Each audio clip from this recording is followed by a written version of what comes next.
ચલો આજે આપણે એક આઈએમપી પ્રશ્ન ભણવાનો છે, પૂછાયો છે 3 માર્કમાં. હેઝનો ઉષ્મા સંકલનનો નિયમ.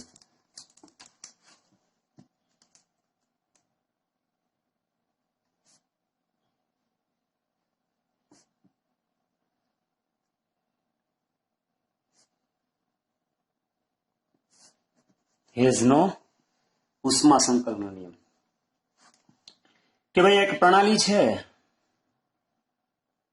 આ એની પ્રારંભિક અવસ્થા છે, અને પ્રક્રિયા થઈ એટલે પ્રક્રિયા એટલે કે પ્રક્રમ, અને આ અંતિમ અવસ્થામાં આવી ગઈ. બરોબર?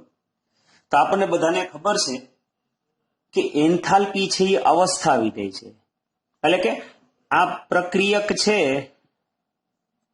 અને આ નિપજ હોય તો આ ગમે એ માર્ગે જાય. માની લો કે આ માર્ગ અપનાવે, આ માર્ગ અપનાવે કે આ માર્ગ અપનાવે, ગમે એ માર્ગ અપનાવે, એનું મૂલ્ય આ જગ્યાએ બદલે નહીં. એટલે કે એન્થાલ્પી અવસ્થા વિધેય છે. એ અવસ્થા, આ જે અંતિમ અવસ્થા છે એની ઉપર આધાર રાખે. એ અવસ્થા પ્રાપ્ત કરવા માટેની કયો માર્ગ અપનાવે છે એ માર્ગ ઉપર આધાર રાખે નહીં. બરોબર? એન્થાલ્પી પ્રારંભિક પ્રક્રિયકો અને અંતિમ નિપજ અવસ્થાના પથથી સ્વતંત્ર છે. સમજી ગયા ને? પથથી સ્વતંત્ર. બીજા શબ્દોમાં આપણે કહીએ તો પ્રક્રિયાનો એન્થાલ્પી ફેરફાર એ પ્રક્રિયા એક તબક્કામાં કરો કે શ્રેણીબદ્ધ તબક્કામાં કરો, સરખો જ રહે. એટલે કે હું અહીંયાથી અહીંયા પહોંચું, પછી આ માર્ગે પહોંચું, આ માર્ગે પહોંચું કે આ માર્ગે પહોંચું, પથથી સ્વતંત્ર છે. તો એનો મતલબ, કહેવાનો મતલબ એમ છે હેઝનો ઉષ્મા સંકલન નિયમમાં કે તમે એક જ સ્ટેપમાં પ્રક્રિયકમાંથી નિપજમાં રૂપાંતર પામો, અથવા પ્રક્રિયકનું નિપજમાં રૂપાંતર અલગ અલગ અલગ સ્ટેપ થઈને થાય.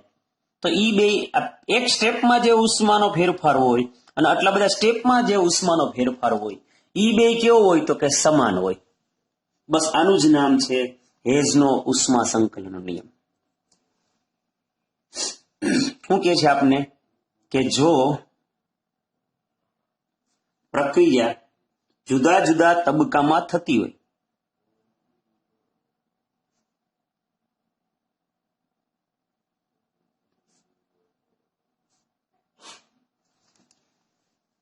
તો તેની પ્રમાણિત પ્રક્રિયા એન્થાલ્પી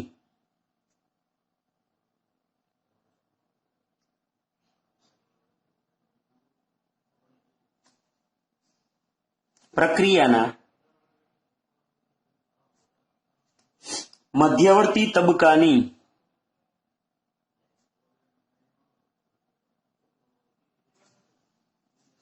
જેમાં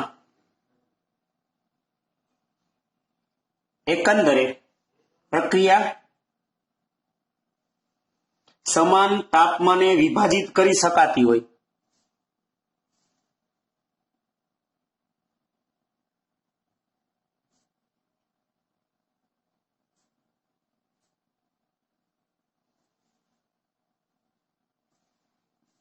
બરોબર?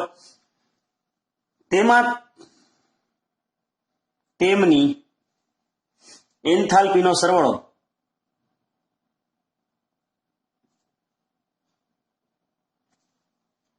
પ્રમાણિત પ્રક્રિયા એન્થાલ્પી થશે.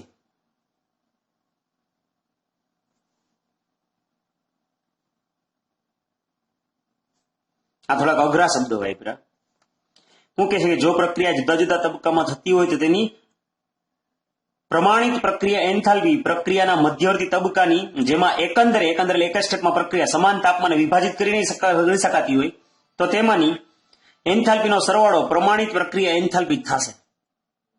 એટલે આ જ વસ્તુને સાદી ભાષામાં કહું કે તમે પ્રક્રિયા એક તબક્કામાં કરો અને જે એન્થાલ્પી ફેરફાર થાય એ તમે અલગ અલગ સ્ટેપમાં કરો, અને એન્થાલ્પી ફેરફાર થાય એનો તમે હરેક સ્ટેપનો સરવાળો કરશો ને તો એ જે એક તબક્કામાં થતું હોય ને એટલો જ હોય, એટલે સરખો હોય. બસ આનું જ નામ છે હેઝનો ઉષ્મા સંકલનનો નિયમ. બરાબર? તમે જુદા જુદા તબક્કામાં કરો અને હરેક તબક્કાનો એકંદર સરવાળો કરો, બરાબર? તમે એક સ્ટેપમાં કરો તો બેયમાં પ્રમાણિત પ્રક્રિયા એન્થાલ્પી કેવી નીકળે તો કે હરખી નીકળે. આપણે એક્ઝામ્પલ થ્રુ સમજવાનું છે આ વસ્તુ. તો એક્ઝામ્પલ મૂકીએ છે કે આપણે એક પ્રક્રિયા લખી કે જેમાં ગ્રેફાઇટ છે, કાર્બન ગ્રેફાઇટ સોલિડ અવસ્થા, એને હવાની હાજરીમાં આપણે હળગાવીએ, બરોબર. અને બન્યું કોણ? તો કે કાર્બન ડાયોક્સાઇડ. હવે આ પ્રક્રિયા એન્થાલ્પી છે કેટલી?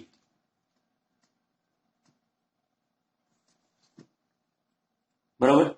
તો સોરી, કાર્બન મોનોક્સાઇડ ગેસ ઉત્પન્ન થયો, સી ને હાફ O2 એટલે કાર્બન મોનોક્સાઇડ. તો CO મુખ્ય નિપજ છે, છતાં કેટલોક CO2 વાયુ પણ પ્રક્રિયામાં બનશે. તેથી આપણે આ પ્રક્રિયાનો એન્થાલ્પી ફેરફાર સીધો જ ગણી શકીએ નહીં, બરોબર. આમાં થોડો કાર્બન ડાયોક્સાઇડ બન્યો હોય એટલે ડાયરેક્ટ આપણે એન્થાલ્પી ફેરફાર આપણે જવાબ આવે નહીં.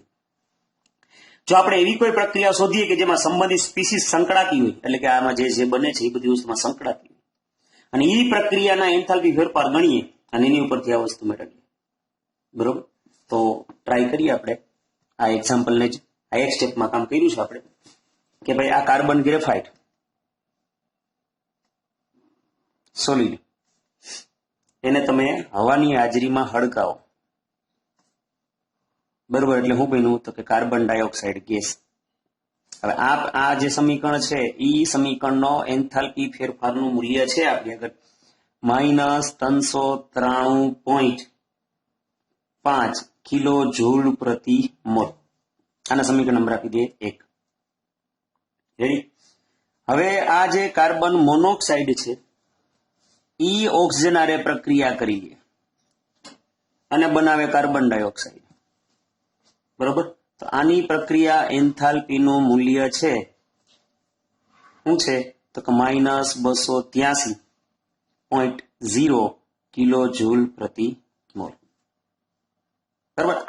આનો જવાબ નથી આપણે, આ બેના જવાબ છે કે ભાઈ કાર્બન માંથી કાર્બન ડાયોક્સાઇડ ને કાર્બન મોનોક્સાઇડ માંથી કાર્બન ડાયોક્સાઇડ બને છે, તો એની દરમિયાન પ્રક્રિયા એન્થાલ્પીના ફેરફાર જવાબ આપણી આગળ છે.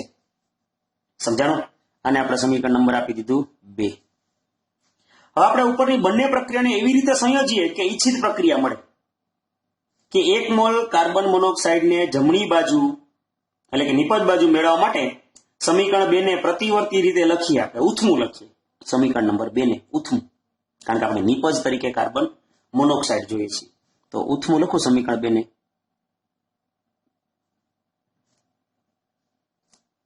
તો શું થશે? ઉલટી રીતે લખો એટલે આ કાર્બન ડાયોક્સાઇડ ગેસ, બરોબર. તો હું બન્યું? આ કાર્બન મોનોક્સાઇડ અને વત્તા હાફ O2, બરોબર. તો જો અહીંયા આ -283 હતા, આપણે કાલે જ ભણાવ્યું ઉષ્મા રસાયણ સમીકરણોમાં, શું થઈ જાય? +283 કિલો જૂલ પ્રતિ મોલ. રેડી? હવે આને આપણે સમીકરણ નંબર આપી દઈએ 3. હવે સમીકરણ નંબર 1 અને 2 નો સરવાળો કરતા આપણને ઈચ્છિત સમીકરણ મળી જાય. સમીકરણ 1 અને 2 છે એનો તમે સરવાળો કરો. માની લો કે સમીકરણ 1 અને 2. સમીકરણ 1 એટલે કોણ? તો કે આર્યન, કાર્બન માંથી કાર્બન ડાયોક્સાઇડ બને ઈ, બરોબર. તો સમીકરણ 1 અને 2 નો સરવાળો કરતા આપણને ઈચ્છિત સમીકરણ મળી જાય. એટલે સરવાળો કરશો એટલે ફાઇનલ જવાબ સી આપણે જે જોઈએ છીએ, આ ગ્રેફાઇટ સોલિડ હાફ O2 અને આ મળ્યું કાર્બન મોનોક્સાઇડ, બરોબર. તો આની પ્રક્રિયા એન્થાલ્પી સરવાળા બાદબાકી કરો સમીકરણ 1 અને 2 નો સરવાળા બાદબાકી કરતા, બરોબર. એક કેટલું છે? 283 અને એક 283 પ્લસ છે અને 393 કેવા છે? તો કે માઇનસ છે, બરોબર. એટલે આપણો જવાબ આવશે પ્રક્રિયા એન્થાલ્પી હું -110.5 કિલો જૂલ પ્રતિ મોલ. તો કહેવાનો મતલબ એમ છે કે જે આપણે નહોતી ગોતી શકતા એ ઇનડાયરેક્ટલી આપણે એન્થાલ્પી ફેરફાર ગોતી થઈ ગયા. જે જાણીતા સમીકરણો હતા આપણી જગ્યા, આ 1 અને 2 જાણીતા જવાબો હતા, એનો ઉપયોગ કરી અને આપણે આ ગોતી થઈ ગયા. સમજાણું? રેડી? તો ટૂંકમાં આમાં આપણને કહેવામાં એમ આવે છે કે તમે પ્રક્રિયા છે ઈ આમ એક તબક્કામાં જે એન્થાલ્પી ફેરફાર હોય ઈ અને ઈ જ પ્રક્રિયા માની લો કે અલગ અલગ તબક્કામાં થતી હોય કે ભાઈ પહેલા તબક્કામાં એન્થાલ્પી ફેરફાર, બીજા તબક્કામાં એન્થાલ્પી ફેરફાર, ત્રીજા તબક્કામાં એન્થાલ્પી ફેરફાર, એમ માની લો કે 3 સ્ટેપમાં થતી હોય કે 4 સ્ટેપમાં થતી હોય, એ બધા એન્થાલ્પી ફેરફારનો શું હોય? તો કે સરવાળો હોય. સમજાણું? તો આને કહેવામાં આવે છે હેઝનો ઉષ્મા સંકલનનો નિયમ. એટલે કે આ તમને કહેવાનો મતલબ એમ છે કે આને એ કહો અને બી કહો, તમે એક ઝાટકે એ થી બી પહોંચો અને તમે આમ એ થી સી જાઓ ડી જાઓ પછી બી આગળ જાઓ. એવું આકૃતિ આપેલી છે. દરેક દરમિયાન એન્થાલ્પી વેપાર કેવો હોય તો કે સરખો હોય. સમજાણું? તો આજે તમે જોઈ શકો છો આકૃતિ હું તમને સમજાવું. બરોબર, આ એ માંથી બી તમે ડાયરેક્ટ પહોંચ્યા જો એન્થાલ્પી ફેરફાર આ. બરોબર, હવે તમે એ માંથી સી જાઓ તો એન્થાલ્પી ફેરફાર ડેલ્ટા આર એચ 1. બરોબર, પછી સી માંથી તમે ડી આગળ આવો તો ડેલ્ટા આર એચ 2 અને સી ડી માંથી બી આગળ પહોંચો તો ડેલ્ટા આર એચ 3. 3 તબક્કામાં તમે એ થી બી પહોંચો અને એક તબક્કામાં પહોંચો. એ બે કેવા હોય તો હરખા જોઈ લો છે ને. આને કહેવામાં આવે છે હેઝનો ઉષ્મા સંકલનનો નિયમ. સમજાણું? તો ઉષ્મા રાસાયણિક સમીકરણો છે એ એક તબક્કામાં થતી હોય, એ દરમિયાન એન્થાલ્પી ફેરફાર એ જુદા જુદા તબક્કામાં થતા જે એન્થાલ્પી ફેરફારના સરવાળા બરાબર હોય. આવું સિમ્પલ આપને સમજાવવા માંગે છે. બરોબર, તો એક આઈએમપી પ્રશ્ન હતો, પાકો કરજો. અહીં સુધી રાખીએ.